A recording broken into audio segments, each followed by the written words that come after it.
Hello, what's up? Welcome. So, today I want to talk with you guys about FHA versus conventional loans. Now, if you're a new home buyer, you probably hear a lot about FHA or conventional loans, and you might be confused about what that means. So, I want to go over a little bit of both and see what might work best for you guys. So, all right. So, an FHA loan is a first time homebuyer loan that's given by the FHA or the Federal Housing Administration. It's not necessarily given by them, but it's insured by them. So, you would go to a bank as you would for a conventional loan, or you would go to a mortgage loan officer to help you through the process and find a bank to connect you with. And then they would give you a loan type of FHA loan. That loan is insured by the federal government. And what that means is that there's an insurance on the loan. Realtor.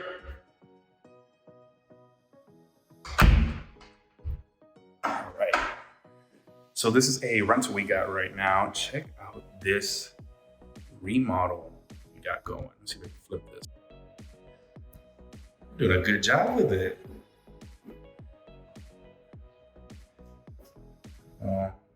You doing the garage? Nice. Gotta clean it up a little bit. You did good work. So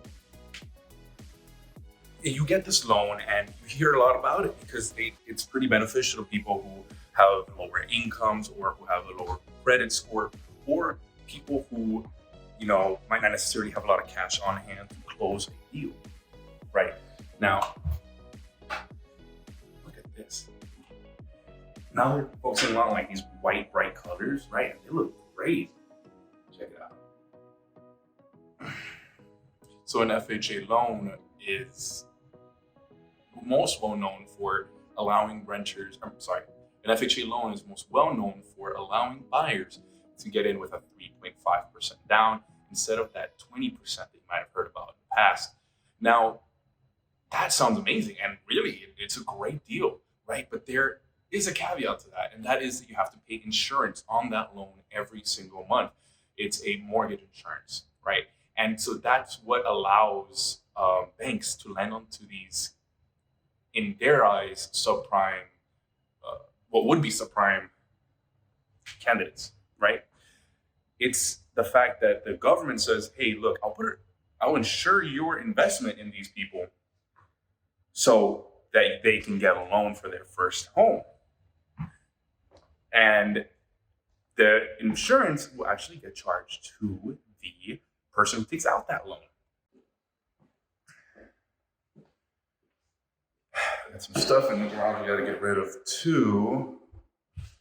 And it's a garage den situation, storage area / home office, whatever, man cave. They did a nice job with the outside. Hold on, let me show you. Look at that, it's very bright. Like that. So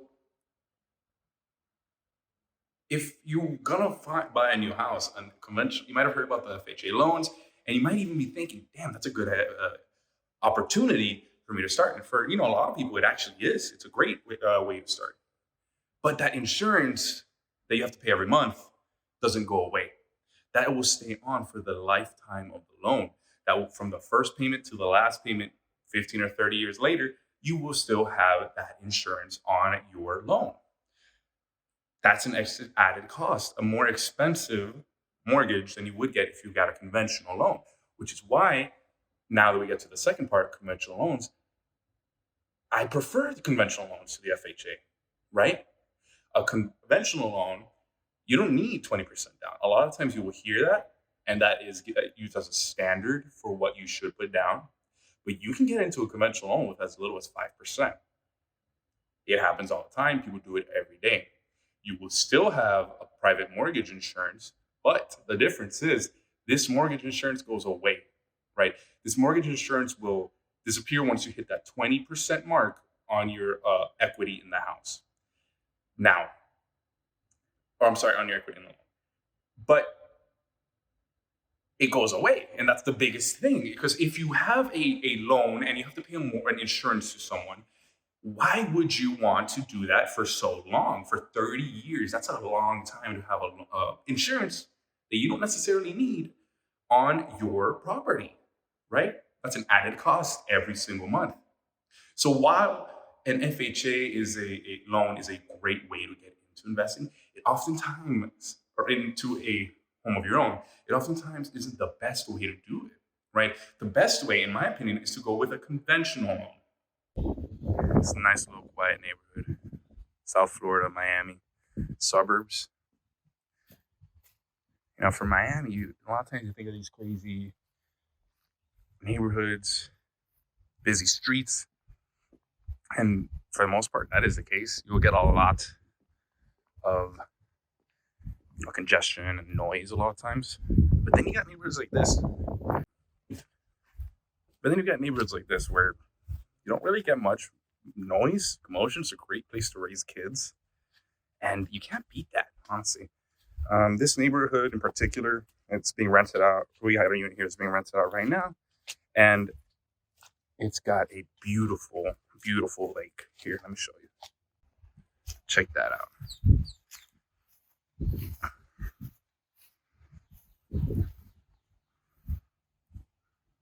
It's a nice place to come relax at the end of the day, maybe do a little bit of fishing. And you know, there's a few different types of FHA loans. You've got the FHA 203K, which is a construction loan, which will actually, you know, include the improvements that you want to make to the property with the, oh, that light's on. Let me turn that off. With the mortgage payments every month. So in the whole lump sum of the amount that they lend, the bank lends to a person, they'll include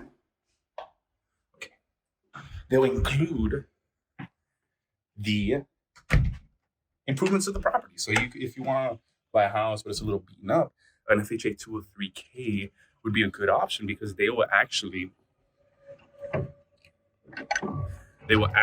include the cost of improvements on the total loan, so you don't have to pay all that money for improving the property at once out of pocket. The bank will, assume that for you, and then you pay them back in installments with just a normal average mortgage payment system.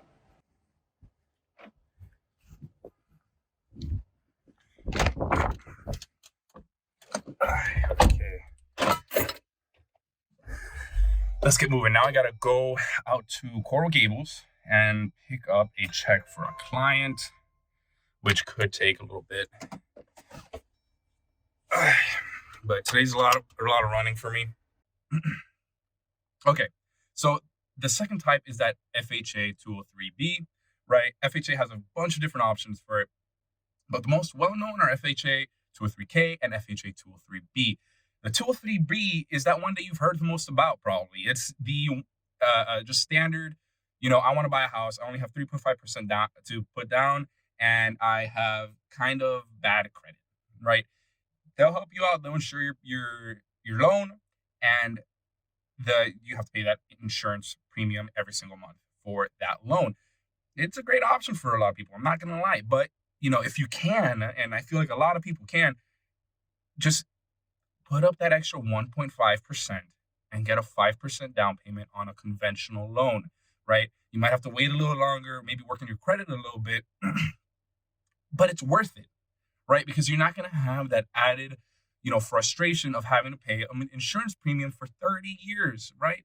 And I mean, of course, you could refinance, right? And that would mean just changing your loan at some point, right? You go to the bank and say, I want to refinance, and they switch you from one loan type to another. And yeah, you could do that to get rid of your monthly insurance premiums after you hit the 20% mark. But, that's an added cost too. There's going to be closing costs for that loan as well. So, you could save yourself time and money and just start with a conventional loan. It may take longer to, get the qualifications right for it, but it's worth it in the end. It might require a little bit more patience, but you're going to save money every single month. And you're going to save a lot of headache of having to, think about where you can get a conventional loan or interest rates once you hit your 20% equity mark. So this area that I'm in right now is called Kendall, right? It's West Kendall, because Kendall's a kind of strange place. It goes from the from the east kind of part of Miami, way deep into like the mid-range of Florida, like that area Miami has towards the west. And so it's a very large area. So if you say Kendall, people might be talking about different things, but this is West Kendall. Right now, I'm gonna go up to Coral Gables and pick up a check for some clients. So today's a lot of running around for me, but most days aren't like this. Most days are not this exciting. But yeah, let's go out to Coral Gables and see what's kind of different over there, and keep talking about these loan types that I think are really important to know about. Please like this and subscribe to this video. Hit the notification bell. Yeah, let me know if you want to see more of these, and if you're enjoying this different kind of video style that I'm trying today, more vlog like. Yeah, see you soon. Okay, so we are in Coral Gables picking up a check for some clients of mine. Stopped by the Century Home Builders office. They make new homes here in the area. Got some new constructions going on. And they're a great company. If you ever have to work with them, they're super nice. But yeah, Coral Gables, very, very nice area. Bam. So that's done. Let's take this off. I'm a little poorly shaven today. It's because since I wear a mask in public most of the time, I've been getting a little lazy with the shaving since I can get off. It's just not noticed like it normally is. But I really got to take care of that. I'm looking scruffy. But yeah, I really strongly recommend an FHA loan. I mean, a conventional loan. If you're looking to start, an FHA loan is an awesome, way to start for people who might not be able to qualify for a conventional loan. But if you can, and you have the ability to choose, definitely go for the conventional loan. It's much better for you as a buyer in terms of, that insurance payment that we talked about before. But yeah, right now I'm in Coral Gables. It's a very fancy area of Miami. I'm in an alley that doesn't look very fancy, but it's a nice area regardless. Very walkable. You could walk over to a restaurant or a coffee shop or whatever, and that's not really a thing you can get in other parts of Miami. That like Kendall, where we were just at, not walkable at all. You need a car to get anywhere. This is a more walkable area, very hip, very cool. But yeah, now I gotta go to my other job because I am a tax preparer. Work on some taxes. I got some cases with stocks that I need to resolve for people. If I forgot anything that I meant to talk about, I'm sure I'll cut right to me sitting in my room, my workspace at home, try to go over all that. But basically, if you have the ability to, go for a conventional loan. Like you really don't even need that much more to get into it. 5% is nothing. Not that big of a difference compared to 3.5%. And for the added benefit of not having that insurance premium for so long, it's a great benefit, right? So yeah, let me know if you have any further questions. I'm probably gonna cut to something and add a little bit more details. If you like this type of video, please let me know. I'm trying something new, and if you want to like and subscribe, I would greatly appreciate that. Peace.